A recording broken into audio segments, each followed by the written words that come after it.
இறையேசுவில் அன்றுக்கினிய சகோதரர்களே சகோதரிகளே, யூபிலியினுடைய சிறப்பு சிந்தனையாகிய எதிர்நோக்கின் திருப்பயணிகளாக எதிர்நோக்குக்கெல்லாம் முன்னடையாளமாகவும் முன்னுதாரணமாகவும் இருக்கிறவர் நம்முடைய அன்னை மரியா. நாம் கொண்டாடி மகிழுகின்ற ஜெபமாலை அன்னை என்று சிந்திக்கின்றோம். அன்னை மரியா யார்? பூகோள வரைபடத்தில் புள்ளி வைக்கக்கூட இடமில்லாத பெத்லகேம், அங்கே யாருக்கும் அறியப்படாத கன்னிமரியா, இந்த பூமி பந்தையே புரட்டி போடுகிற ஒரு பூகம்ப விடியலாக புறப்பட வைத்தது இந்த பூமியினுடைய அந்த தேவதை தான். சாதாரண பெண்மணி, யாருக்கும் அறியப்படாத பெண்மணி, கடவுளுடைய கடைக்கண் பார்வையால், கருணை பார்வையால் ஈர்க்கப்பட்டவர், ஆண்டவருடைய அடிமை என்று தன்னை முழுவதுமாக ஒப்படைத்தவர். அவருடைய சிறப்பு என்னவென்றால், கபிரியேல் தூதர் சொன்ன மங்கள வார்த்தையிலிருந்து கல்வாரி குன்றில் கள்வர்கள் நடுவில் உழுது நிலத்தைப் போல உயர்த்தப்பட்டு வானுக்கும் பூமிக்கு நடுவில் தன்னுடைய மகன் ஒரு பரதேசியைப் போல தொங்குகிற நேரத்திலும் நம்பிக்கையை தளரவிடாமல், எவர் மீதும் பழி சுமத்தாமல், நாளைய பொழுது நல்லதாக விடியும் என்கிற நம்பிக்கையில் சிலுவையின் நிழலில் நின்றவர். இன்று மனிதர்கள் மகிழ்ச்சியாக இருக்கிற போது ஒரு பேச்சு, கலக்கத்தில் இன்னொரு பேச்சு, சங்கடத்தில் இன்னொரு பேச்சு என்று நேரத்திற்கு நேரம் தங்களை பச்சோந்திகளை விட விரைவாக மாற்றிக்கொள்ளுகிறவர்கள். ஆனால் சோதனையிலும் வேதனையிலும் மகிழ்ச்சியிலும் துயரிலும் எந்த நேரத்திலும் தன்னுடைய பாதையையும் தன்னுடைய பயணத்தையும் மாற்றிக்கொள்ளாமல் கடவுளின் ஆட்சியை இந்த உலகத்திலே அமைக்க வேண்டும் என்கிற வேள்வியிலே ஈடுபட்ட தன்னுடைய மகனின் நிழலாக தொடர்ந்திருந்தவர் இந்த மரியா. ஜெபமாலை அன்னை என்று நாம் சிந்திப்பதற்கு காரணம், இறைவனுடைய மறை உண்மைகளை நாம் சிந்திக்கிற போது அன்னையை புகழ்ந்து பாடுகிறோம், அன்னையை புகழ்ந்து ஜெபிக்கிறோம் என்கிறதை விட இறைவனுடைய மறை உண்மைகளை நாம் மனதிலே பதிய வைப்பதற்கு அன்னை துணை நிற்கிறார். கபிரியேல் தூதன் சொன்ன மங்கள வார்த்தையும் எலிசபெத்து கூறிய வாழ்த்துரைகளும் நம்முடைய வேண்டுதல்களும் இணைந்ததுதான் ஜெபமாலையினுடைய மணித்துளிகள். ஒருவரை ஒருவர் வாழ்த்த வேண்டும். துன்பத்திலும் துயரத்திலும் அவர்கள் துவழுகிற நேரத்தில் தடந்தோள் உயர்த்தி நிற்கின்ற நம்பிக்கையை தருவது வாழ்த்தொலி. அன்னை மரியா கடவுளுடைய வார்த்தையை பெற்ற பிறகு கர்வம் கொண்டவளாக, 4 பேருக்கு மத்தியில் தன்னை உயர்த்தி காட்டுகிறவளாக இருக்கவே இல்லை. தன்னை எப்போதும் பணிவின் அடையாளமாக ஆக்கி கொண்டார். அது மட்டுமல்ல, தன்னுடைய உறவுக்கார பெண்மணி யூதேய மலைநாட்டில் வாழ்ந்து வந்தார் எலிசபெத்து. ஏறக்குறைய 160 கிலோமீட்டர்கள் அன்னை மரியா வாழ்ந்த பகுதிக்கும் எலிசபெத்து இருந்த இடத்திற்கும். சாலை வசதிகளோ போக்குவரத்தோ இன்றைக்கு கூட அந்த இடத்தில் சரியாக இல்லை. 2000 ஆண்டுகளுக்கு முன்பு கழுதைகளும் ஒட்டகங்களும் போகின்ற அந்த பாதையிலே கால்நடையாக 160 கிலோமீட்டர் நடந்து போய் எலிசபெத்துக்கு பணிவிடை செய்தார் என்பதை பார்க்கிறோம். ஒருவரை ஒருவர் வாழ்த்திக் கொள்ளுகிறார்கள். அன்னை மரியினுடைய கருணை வார்த்தைகளை கேட்டு எலிசபெத்தினுடைய வயிற்றில் இருந்த திருமுழுக்கு யோவான் மகிழ்ச்சியாலே அக்களித்தார் என்று விவிலியம் சொல்லுகிறது. அன்னை மரியாவை எலிசபெத்து வாழ்த்துகிறார். எப்படி வாழ்த்துகிறார்? ஆண்டவர் சொல்லியது நிறைவேறும் என்று நம்பிய மரியே நீர் பெயர் பெற்றவர். அன்பிற்குரிய சகோதர சகோதரிகளே, நம்புகிறவர்கள் மீட்பு பெறுவார்கள். அன்னை மரியா நம்பிக்கை கொண்டவராக இருந்தார். எதிர்நோக்கின் திருப்பயணிகளாக நாம் நம்முடைய பயணத்தை மேற்கொள்ளுகிற நேரத்தில் சங்கடங்களும் பல்வேறு துன்பங்களும் துயரங்களும் நம்மை வதைக்கின்றன, நம் கவனத்தை சிதறடிக்கின்றன.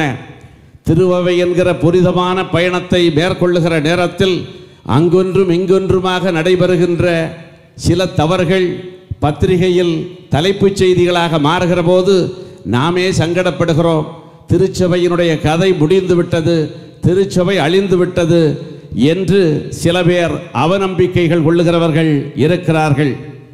பயணத்தில் பல்வேறு தடைகளையும் பல்வேறு சிரமங்களையும் எதிர்கொள்ள வேண்டும்.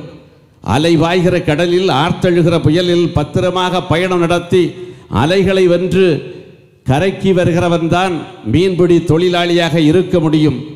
அதுபோல பல்வேறு சோதனைகள், வேதனைகள், சவால்கள், சிக்கல்கள் நிறைந்த இந்த உலகத்தில் பயணம் நடத்துகிற போது பல்வேறு இடர்பாடுகளுக்கு நாம் உள்ளாக வேண்டும். அந்த நேரத்திலும் கூட இறைவனுடைய திரு அவை இறையாட்சிக்கு இந்த பூமியிலே வழிவகை செய்யும். இன்று இருட்டிவிட்டாலும் நாளை விடுகிற போது நல்ல பொழுதாக மாறும் என்கிற நம்பிக்கைதான் நம்முடைய வாழ்க்கை. வைகரை வானம் விடியலுக்காக காத்திருக்கிறது. ஆழிக்குள்ளே அமிழ்ந்த சூரியன் அடுத்த நாள் கண்விழிப்பான் என்று பல பேர் காத்திருக்கிறார்கள். முட்டைக்குள்ளே குடிகொண்டிருக்கிற கோழி குஞ்சு இந்த உலகத்தை ஒட்டி பார்க்கின்ற நாளுக்காக காத்திருக்கிறது. பள்ளிக்கு போன குழந்தைகள் பத்திரமாக திரும்புவார்கள் என்று அவர்களை பெற்றவர்கள் வீட்டிலே கண்ணீரோடு காத்திருக்கிறார்கள். இப்படி காத்திருப்பதிலே தான் உலகம் வாழ்க்கையை நடத்துகிறது. அன்னை மரியா காத்திருந்தவர்.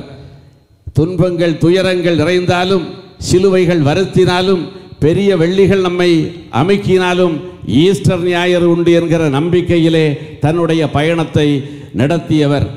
ஆகவேதான் கைக்குழந்தையோடு எருசலேம் ஆலயத்திலே நின்றபோது சிமியோன் என்கிற புண்ணியவாளன் அன்னை மரியாவை பார்த்தும் வாழ்த்துகிறார்.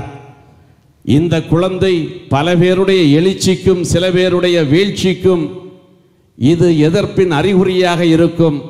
ஒரு நாள் ஒரு வாள் உன் உள்ளத்தை ஊடுருவும் என்று அன்னையிடத்திலே சொன்னபோது அதையும் புன்னகையோடு ஏற்றுக்கொள்ளுகிறார்.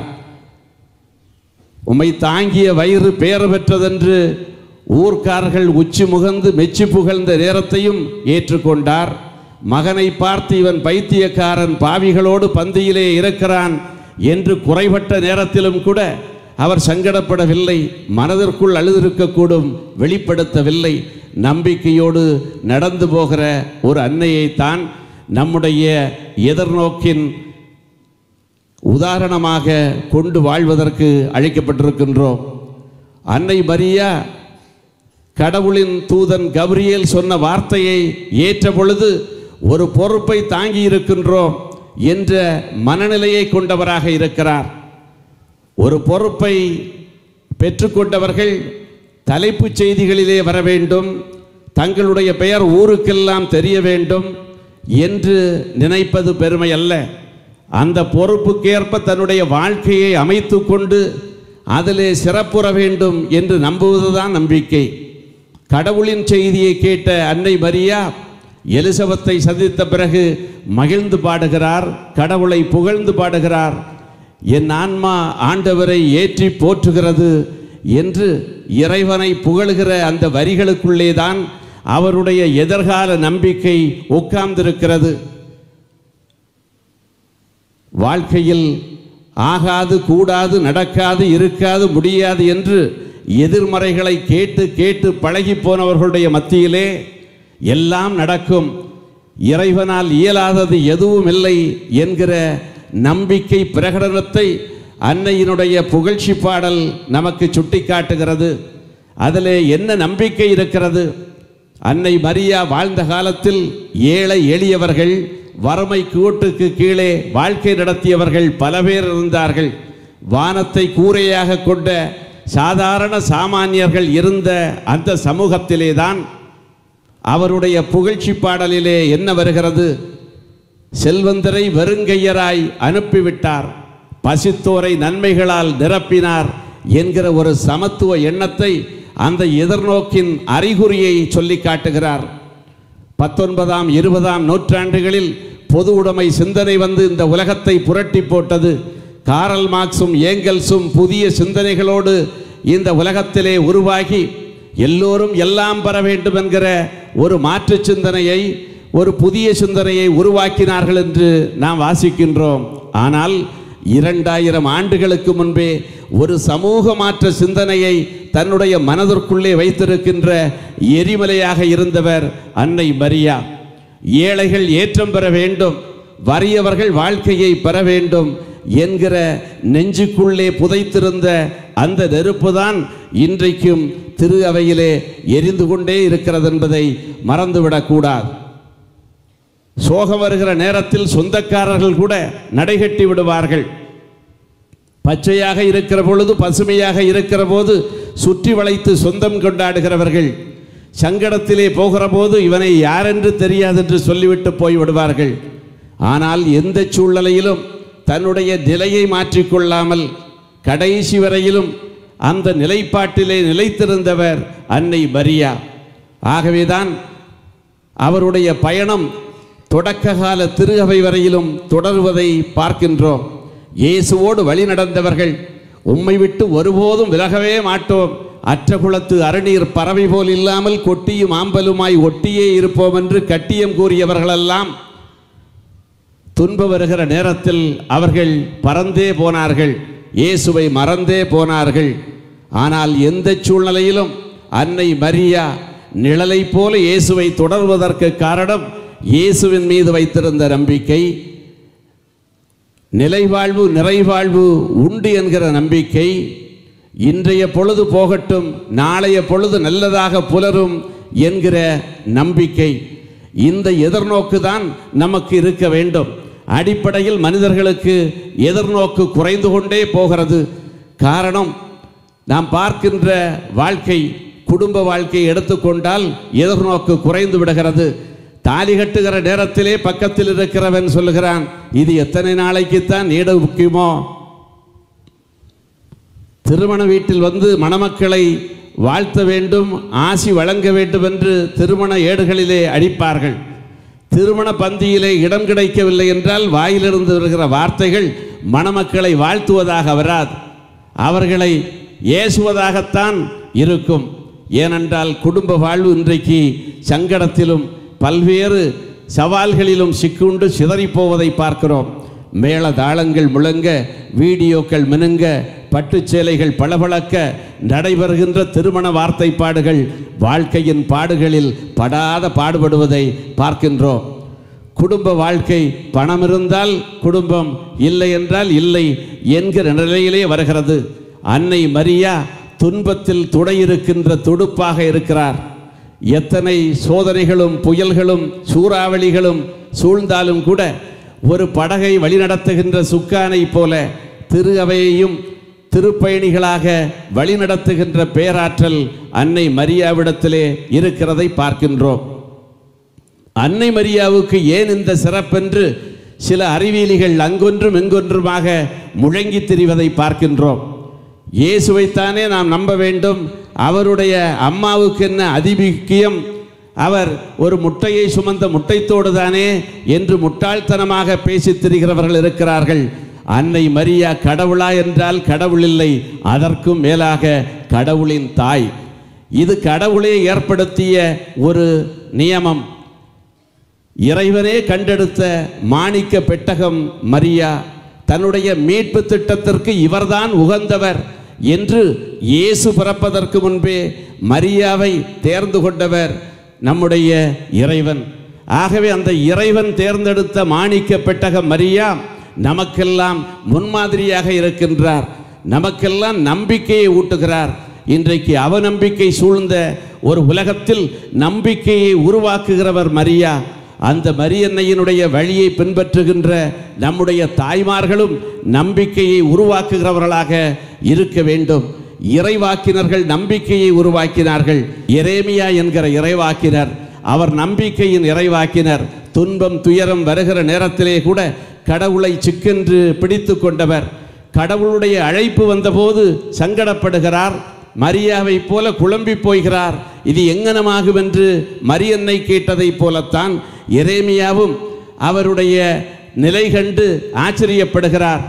ஐயோ, நான் சிறுவனாயிற்றே என்று சொன்னபோது, நீ சிறுபிள்ளை என்று சொல்லாதே, உன் தாயின் உதரத்திலே உன்னை தேர்ந்தெடுத்தோம், ஐயோ எனக்கு பேச வராதே என்றபோது திக்குகிற நாவையும் திருத்துகிற பேராற்றல் இறை வார்த்தைக்கு உண்டு. என்னுடைய வார்த்தையை உன் வாயிலே வைத்தோம். இடித்து தகர்க்கவும், கட்டி எழுப்பவும், நட்டு வைக்கவும், பிடுங்கி பறிக்கவும் உன்னை ஏற்படுத்தினோம் என்று தைரியமூட்டுகிற கடவுளில் அவர் நிலையான நம்பிக்கை கொண்டவராக இருந்த காரணத்தால் இஸ்ரேல் மக்கள் வழிமாறி போன நேரத்திலெல்லாம், எங்களுக்கு இந்த தெய்வம் வேண்டியதே இல்லை என்று வெறுத்து போன நேரத்திலெல்லாம், நீங்கள் என் பிள்ளைகள், நான் உன்னுடைய கடவுள் என்று கடவுளுடைய உடன்படிக்கையை ஏந்தி செல்லுகின்ற ஒரு வாய்ப்பை எரேமியா பெறுகிறார் என்று பார்க்கின்றோம். திருத்தூதர் பேதுருவினுடைய அறிவுரைகள் நம்பிக்கையை குடும்பங்களிலே உருவாக்க வேண்டும். தாய்மார்கள் இறப்பிடுகிறவர்கள் மரியன்னையினுடைய மறு பிரதிநிதிகளாக இருக்க வேண்டும். அவர்கள் ஆடை அலங்காரங்களால், தங்களுடைய பேச்சுகளால் அவர்களுடைய ஆளுமைகள் வெளிப்படுவதில்லை. அவர்களுடைய குணநலன்கள் தான் அவர்களை குறித்து காட்டும் என்று இன்றைக்கு பேதுரு குறிப்பிடுகின்றார். குடும்பங்களில் ஒரு பெண்ணுக்கு எது சிறப்பு? ஒரு ஒழுக்கமான பெண் குடும்பத்தில் நம்பிக்கை நட்சத்திரமாக இருக்க வேண்டும். அன்னை மரியாவை விடிகாலை விண்மீனே என்று பிரார்த்தனையிலே அழைக்கிறோம். விடிகாலை விண்மீனுக்கு என்ன சிறப்பென்றால், காலை கதிரவன் கண்மொழிக்கு முன்பே இருட்டு படர்ந்த கிழக்கு வானத்தில் உதயமாக போகிறது கதிரவன். ஆகவே பயப்பட வேண்டாம், வெளிச்சம் வரப்போகிறது என்பதை வெளி உலகத்திற்கு சொல்லுவது அந்த விடியல் காலத்தினுடைய விண்மீன். அதுபோலத்தான் மீட்பு இதோ வருகிறது, நம்பிக்கை குன்றியோர்களே சிதைந்து போகாதீர்கள், நாளைய பொழுது நல்லதாக விடியும் என்கிற நம்பிக்கையை தருகின்ற அந்த அன்னை மரியாவை பின்பற்றுகிறவர்கள் குடும்பத்தின் குல விளக்குகளாக இருக்க வேண்டும். மனைவி என்கிற சொல்லுக்கு வீட்டின் விளக்கு என்று பொருள். வீடுகளிலே விளக்குகளை அணைப்பவர்களாக இருக்கக்கூடாது, விளக்குகளை ஏற்றி வைக்கிறவர்களாக இருக்க வேண்டும். எது சிறப்பு ஒரு தாய்மைக்கு என்றால், மகிழ்ச்சியோடும் வசதியோடும் பணபலத்தோடும் சொகுசோடும் இருக்கிற போது வாழுகிறதல்ல வாழ்க்கை. இடர் சூழ்ந்த நேரத்தில், இன்னல் சூழ்ந்த நேரத்தில், துயரம் நிறைந்த இடத்தில் நம்பிக்கை பேரொளிகளாக நிமிர்ந்திருப்பது சிறப்பு. அன்பிற்குரிய சகோதர சகோதரிகளே, சென்ற வாரம் இலங்கையினுடைய யாழ்ப்பாணத்திற்கு சென்றிருந்தேன். யூபிலி ஆண்டை முன்னிட்டு நடைபெற்ற ஒரு கருத்தரங்கிலே கலந்து கொள்வதற்காக சென்றிருந்தேன். யாழ்ப்பாணத்திற்கு பல ஆண்டுகளுக்கு முன்பு போயிருக்கிறேன். அங்கே கலவரக்காடாகி இன அழிப்பெல்லாம் முடிந்த பிறகு அண்மையிலே தான் போனேன். ஒரு கத்தோலிக்க திரு அவையிலே ஏற்பாடு செய்த கருத்தரங்கிலே வழக்கம் போல பெண்கள் அதிகமாக இருந்தார்கள். பெண்கள் அதிகமாக கூட்டத்தில் இருந்தார்கள் என்று சொல்லுவதற்கில்லை, அந்த ஊரிலே ஆண்கள் இல்லை. ஏறக்குறைய 85 விழுக்காடு இளம் விதவைகள். அப்படி என்றால் அவர்கள் எப்படி விதவையானார்கள் என்றால், இன அழிப்பின் காரணமாக இன வெறியர்களும் அந்த நாட்டினுடைய இராணுவமும் இணைந்து தமிழ் ஆண்களை அவர்கள் கண்டதுண்டமாக வெட்டி கொன்றார்கள். ஆகவே அந்த பகுதியில் இளம் விதவைகள் இருந்தார்கள், ஆண்கள் அறவே இல்லை. அப்படிப்பட்ட அந்த பூமியிலே தான் கருத்தரங்கிலே நம்முடைய ஆலய சுவர்களிலெல்லாம் ஒட்டியிருக்கிறதைப் போல இணைந்து பயணிக்கும் திரு அவை யூபிலி ஆண்டு என்று எல்லா இடத்திலும் நாம் போஸ்டர் ஒட்டி இருக்கிறோமே, அதே போஸ்டரை அங்கே ஒட்டி இருக்கிறார்கள். அதை பார்க்கிற போது எனக்கு வியப்பாகவும் மிகவும் சங்கடமாகவும் இருந்தது. காரணம், இவர்களுக்கு என்ன எதிர்நோக்கு இருக்கிறது? மாட மாளிகையிலே வாழ்ந்தவர்கள் தகர கொட்டகைகளிலே கிடக்கிறார்கள். செல்வ சீமான்களாக இருந்தவர்கள் வெறும் கையர்களாக கிடக்கிறார்கள். வாழ்வதற்கு வழிமுறை இல்லை. விவசாய பூமிகளெல்லாம் வானம் பார்த்த சுடுகாடுகளாக கிடக்கின்றன. மொத்தத்திலே தமிழினத்தை அழித்து போட்டிருக்கிறார்கள். அந்த நேரத்திலே இன்னும் ஆலயத்திலே கூடுகிறார்கள் என்று கேட்டபோது அவர்கள் சொன்னார்கள், இந்த ஆலயம்தான் எங்களை குண்டுவீச்சிலிருந்து கொஞ்சமாவது காத்தது.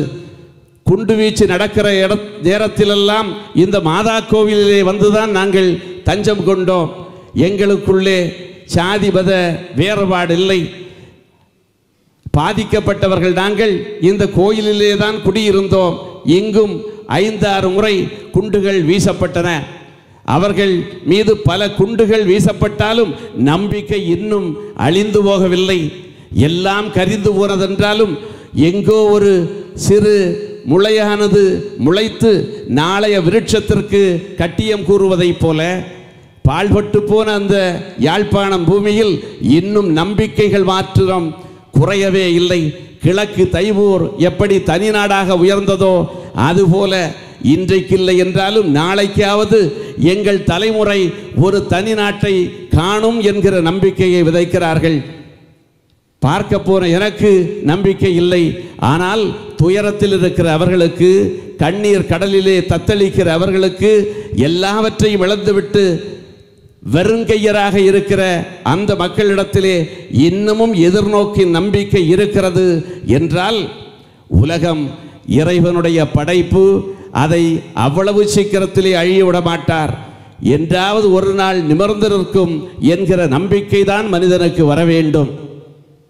அழுத்துகிற பூமியை கிழித்து கொண்டு வருகிற அவரை விதைகளைப் போல மண்ணுக்குள்ளே புதைந்தாலும் மறுபடியும் திரும்ப எழுவோம் என்கிற நம்பிக்கையோடு போகிறார்களே விதைகள், அவர்களைப் போல் இன்றைக்கு மனிதர்கள் வாழ வேண்டும். நம்பிக்கையை சமுதாயத்திலே உருவாக்க வேண்டும். அந்த நம்பிக்கை தான் எதிர்நோக்கு. அந்த எதிர்நோக்கு பவுல் சொல்லுகிறதைப் போல ஒரு நாளும் தோல்வி வராது, அது ஏமாற்றம் தராது. அப்படிப்பட்ட எதிர்நோக்குகள் நம்முடைய சமூகத்திலே வர வேண்டும். குடும்பத்தின் குலவிளக்குகளாக இருக்கிற பெண்கள் எதிர்நோக்கை குழந்தைகளுடைய உள்ளத்திலே விதைக்க வேண்டும். காலையில் எழுந்ததும் குழந்தைகள் பல்லை தேய்க்கிறார்களோ இல்லையோ, செல்லை தேய்த்து கொண்டிருக்கிறார்கள். அவர்களோடு அருகிலே இருந்து அவர்களோடு செல்லுக்கு துணை செய்கிற தாய்மார்களாக மாறிவிடக்கூடாது. ஒரு சமூகத்தினுடைய மாற்றலுக்காக, ஒரு சமூகத்தினுடைய விடியலுக்காக தாய்மார்கள் தங்களுடைய துணிச்சலான வாழ்க்கையை நிறை நம்பிக்கையை நோக்கி அழைத்து செல்வதற்கு தயாராக இருக்க வேண்டும். உலக வரலாற்றை எடுத்து பார்த்தீர்கள் என்றால், வகுப்பறைகள் வரலாற்று மனிதர்களை உருவாக்கவில்லை. தாய்மார்களுடைய மடிதான் வரலாற்று மனிதர்களை உருவாக்கி இருக்கிறது. ஈன்ற பொழுதினும் பெரிதுவக்கும் தன் மகனை சான்றோன் என கேட்ட தாய். சாதாரண குழந்தைகளை சான்றோன் என்று கேட்க வேண்டுமென்றால் தாய்மார்கள் தியாகங்களை செய்ய வேண்டும். குடும்பத்தில் சங்கடமான சூழ்நிலைகள் வருகிற நேரத்திலும் பிள்ளைகளுக்கும் மனைவிக்கும் பிள்ளைகளுக்கும் கணவனுக்கும் நல்ல நம்பிக்கையை ஊட்ட வேண்டும். குடும்பமே விஷமருந்தி தற்கொலை செய்து கொள்ளலாமா என்று யோசிக்கிறார்கள். அந்த நெருக்கடியான நேரத்திலே தான் அப்படி ஒன்று வேண்டியதில்லை, நாளைய பொழுது நல்லதாக விடியும் என்கிற எதிர்நோக்கை விதைக்க வேண்டும். வறுமைக்கு வாழ்க்கைப்பட்டவர்கள் வரலாற்றை திருத்தி இருக்கிறார்கள். ஹாலந்து என்று சொல்லப்படுகின்ற நெதர்லாந்து நாட்டிலே ஒரு வறுமைக்கு வாழ்க்கைப்பட்ட குடும்பம் பகலெல்லாம் உச்சி வெயிலை சுமந்து கொண்டு உழைத்தால்தான் மாலையிலே அவர்கள் வீட்டில் கஞ்சி காய்க்க முடியும். அப்படிப்பட்ட வறுமைப்பட்ட ஒரு வீட்டிலே தாய் பகலெல்லாம் உழைத்து இரவிலே அடுப்பிலே கஞ்சி காய்த்து கொண்டிருந்தான். பக்கத்திலே மகன் பார்த்து கொண்டிருந்தான். வெளியே போகிற தாய் அடுப்பை பார்த்து கொள் என்று மகனிடத்திலே சொல்லுகிறாள். அவன் அடுப்பை பார்த்து கொண்டே இருந்தான். அடுப்பில் இருந்த பானையில் இருந்த கஞ்சியெல்லாம் பொங்கி வழிகிறது. எஞ்சி இருந்த கஞ்சியும் தீச்சி போகிறது. அந்த கஞ்சிப்பானையை மூடியிருக்கிற உலை மூடியை அந்த நீராவி உருட்டி கீழே தள்ளுகிறது, விழுந்து உடைகிறது. பசித்த வயிறோடு அடுக்கலையிலே நுழைகிறாள் அந்த அன்னை. காட்சியை கண்டு கண்ணீரோடு நிற்கிறாள். மகனே, என்ன செய்து விட்டாய்? உன்னை அடுப்பை பார்க்க சொன்னேனே, நீ என்ன செய்கிறாய் என்ற போது அவன் சொன்னான், அடுப்பைத்தான் பார்க்கிறேன் அம்மா, நான் அதை பற்றி சிந்தித்து கொண்டிருக்கிறேன் என்றவன் சொன்னான். நம்முடைய தாய்மார்கள் இந்த காட்சியை கண்டால் மகனுக்கு ஏதோ பேய்பிடி இருக்கிறது என்று எங்கேயாவது பூசாரி இடத்திலும் மந்திரவாத இடத்திலும் அழைத்து போவார்கள். ஆனால் சிந்திப்போன கஞ்சிக்காக அவள் சங்கடப்படவில்லை. மகன் சிந்திக்கிறானே என்று மனதிற்குள் நிறைத்தாள். அந்த நினைப்பு எதிர்நோக்கோடு வெளிப்பட்டது. பல ஆண்டுகளுக்கு பிறகு அந்த மகன் தொடர்ந்து சிந்தித்தான். உலை மூடியை உருட்டுகிற ஆற்றல் நீராவிக்கு இருக்கிறதே என்று நம்பியதன் காரணமாக, சிந்தித்ததன் காரணமாக, ஜார்ஜ் ஸ்டீஃபன்சன் ரயில் இன்ஜினை கண்டுபிடிப்பதற்கு முன்னதாகவே நீராவி என்ஜினை அமைத்து காட்டியவன் ஜேம்ஸ் வாட் என்கிற மனிதன். அவன்தான் அடுப்பங்கரையிலே அமர்ந்து உலை மூடி விழுவதை பார்த்து சிந்தித்தவன். நம்பிக்கைகளை நசுக்கிவிடக்கூடாது.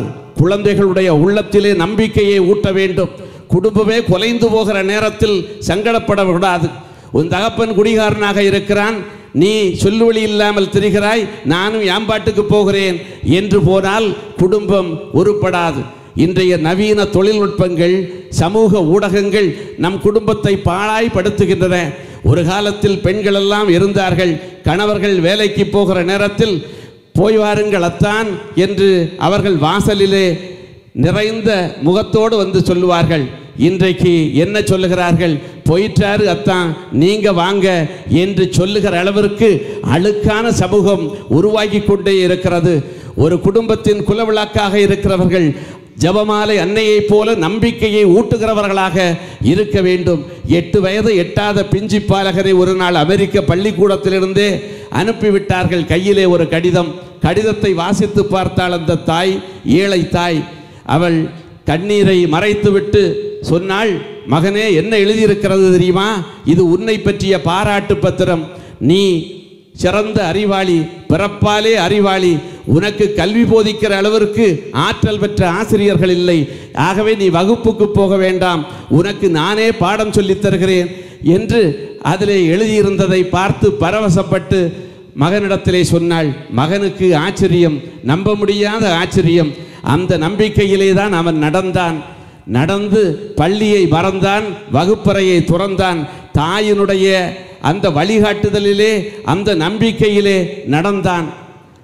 60 வயதை எட்டுவதற்கு முன் 1461 கண்டுபிடிப்புகளை கண்டுபிடித்தான். அந்த சாதாரண குழந்தை, வகுப்பிலிருந்து அனுப்பப்பட்ட குழந்தை. அது மட்டுமா, அவன் வயதாகி இறந்த நேரத்தில் அமெரிக்கா முழுவதும் ஒரு நாள் முழுவதும் மின்சாரத்தை நிறுத்தி அவனுக்கு அஞ்சலி செலுத்தினார்கள். அவன் அஞ்சலி செலுத்தப்படுகிற அளவிற்கு எப்படி உயர்ந்தவனா என்றால், மின்சாரம் இல்லாமல் இந்த உலகத்தில் வாழ இயலாது, சம்சாரம் இல்லாமல் சமாளிக்க முடியும். அரை மணி நேரம் மின்சாரம் தடைபட்டாலும் மனிதர்கள் திக்குண்டு திணறி போகிறார்கள். மின்தடையே இல்லாத அமெரிக்க நாட்டில் ஒரு நாள் இரவு முழுவதும் மின்சாரத்தை நிறுத்தி இவனுக்கு அஞ்சலி செலுத்தினார்கள் என்றால் அவன் சாதாரண மனிதன் அல்ல. மின்சார பல்பை இந்த உலகத்தில் இன்றைக்கும் எரிய வைத்து ஒளிர வைத்து கொண்டிருக்கிற தாமஸ் ஆல்வா எடிசன் தான் அந்த மனிதன் என்பதை மறந்துவிடக்கூடாது. இது மட்டுமல்ல, அவர் சாவதற்கு சில ஆண்டுகளுக்கு முன்பு தான் வளர்ந்த ஊராகிய எடிசன் என்கிற பகுதி நியூ ஜெர்சி மாநிலத்திலே அது இருக்கிறது. அங்கேதான் அவர் வளர்ந்தார். அந்த வீட்டிலே உள்ளே வந்து பார்க்கிற போது ஒரு பாழடைந்த பெட்டி கிடந்தது. அதை எடுத்து உடைத்து பார்த்தார். உள்ளே ஒரு கடிதம். எந்த கடிதம் தெரிகிறதா? சின்ன வயதிலே இவருக்கு பாராட்டு பத்திரம் அனுப்பினார்களே, அந்த கடிதம். அதை எடுத்து பிரித்து பார்த்த போதுதான் எடிசனுக்கு கண்ணீரிலிருந்து மளமளவென்று கண்ணீர் வந்தது. அதிலே அப்படி ஒன்று எழுதப்படவில்லை. என்ன எழுதியிருந்ததென்றால், இவன் மக்கு குழந்தை, இவன் 8 வயதான பிறகும் புத்தி இன்னும் தெளியவில்லை, காது கேட்கவில்லை, ஆகவே மற்ற குழந்தைகள் இவனால் கெட்டுவிடும், ஆகவே இவனை மாடு மேய்க்கவோ இல்லை வீட்டிலே வைத்துக்கொள், இந்த பள்ளியிலே வைக்க இயலாது, தேர்விலே தோற்று போவான், தோற்று போனால் விகிதத்திலே எங்கள் பள்ளியினுடைய அந்த கேடயங்களெல்லாம் போய்விடும், ஆகவே இவன் வேண்டாம் என்று எழுதப்பட்டிருந்தது. ஒரு நிறைநோக்கு பார்வையோடு எதிர்நோக்கு பார்வையோடு இருந்த தாய் அதை மாற்றி சொன்னாள். பொய்மையும் வாய்மையிடத்தே புரை தீர்த்த மண்மை பயக்கும் என்கிற ஐயன் வள்ளுவனுடைய வார்த்தையைப் போல தன் மகன் வாழ வேண்டும், வரலாற்றில் இவனை எல்லோரும் திரும்பி பார்க்க வேண்டும். வகுப்பறை இவரை விரட்டி இருக்கலாம், வரலாறு இவரை திரும்பி பார்க்க வேண்டும் என்பதற்காக பொய் சொன்னாள். அந்த பொய் நம்பிக்கையாக உயர்ந்து அவரை வரலாற்றிலே சிறக்க வைத்தது. இப்படி தாய்மார்கள் என்பவர்கள் நம்பிக்கையின் நட்சத்திரங்கள். அழிந்து போகிற நிலையிலும் கூட ஆரவாரம் இல்லாமல் உயரத்தை நோக்கி துயரத்தை மறைத்து வாழ்க்கையை செதுக்குகிறவர்கள். அன்னை மரியா ஜெபமாலை அன்னை எப்படி எதிர்நோக்கோடு திருவையினுடைய நட்சத்திரமாக இருந்தாரோ அதை போல ஒவ்வொரு குடும்பத்திலும் பெண்கள் தாய்மார்கள் அன்னை மரியாவை போல எதிர்நோக்கின் அறிகுறிகளாக இருக்க வேண்டும்.